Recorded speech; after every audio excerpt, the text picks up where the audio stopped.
778 hadis. An Abi Hurayra radhiyallahu anhu, Abu Hurayra haber etti. Kâle Resulullah, Allah'ın elçisi sallallahu aleyhi ve sellem etti. La yesma'un nida'a ahadun fi mescidin haza summa tahrucu minhu illa li hacetin summa la yerci'u illa munafiq. Peygamberimiz sallallahu aleyhi ve sellem etti. Kim diye o'zini masjidda, bu masjidda azon eshitib, shundan so'ng shu azondan so'ng o'zining hajati bilan masjiddan chiqib, kiri aylanib qaytmasa, bu kishi munofiq deydi. Bu kishi munofiq deydi. Boshqa olimlarimiz esa boshqa hadislarni birga to'plab aytdilar, ey masjiddan da. Nima masjiddan da? Sen masjidda o'tirasiz ekan, azon aytdilar ekan, endi bu azondan so'ng masjiddan chiqarga yaramay. Masjiddan chiqarga yaramay. Bora tek sening bir hajating bo'lmasa, masalan sen namoz masjidda o'tirasan, yumushing bo'lmasa, azon aytdilar, sen tahorat olasing kelar. Tahorat masjiddan tishda, chiqaraymi? Yoray.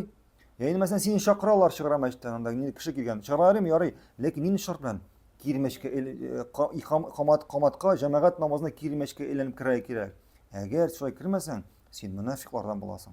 Munofiqlardan bo'lasan, payg'ambarimiz sollallohu alayhi vasallam shunday deb aytdi. Ham endi boshqa hadisda kelgan narsa, boshqa hadisda bir vaqt xatrisini sinib oldik.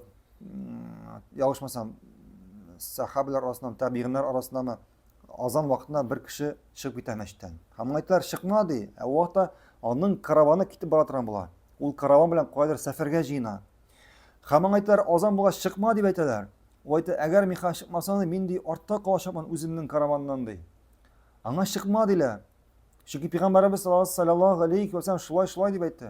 Ham bu kishi tinglamisha chiqib ketadi, ham kelar otdan yig'ilib narsa elinde ottanmı diyedeme jig'ilib o'zining mo'ynin sindiradi.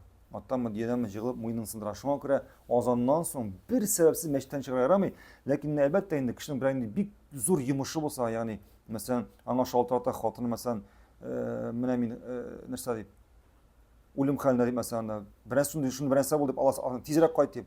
Anga endi albatta endi shariatda kelgan sabablar bilan borga yaray. Ya'ni masalan bir masjidda azon bo'ldi, lekin onun o'zining uyi yonida bo'lgan masjidga qaytib o'qish kelar. U bilan agar u ham mashinaga o'tirsa, u qirqros qamatga qaytib jetadi, qamat tushirganda, anga albatta chiqib shu masjidga borib, shunda namoz o'qira, shulay qiyoray. Allohu a'lam.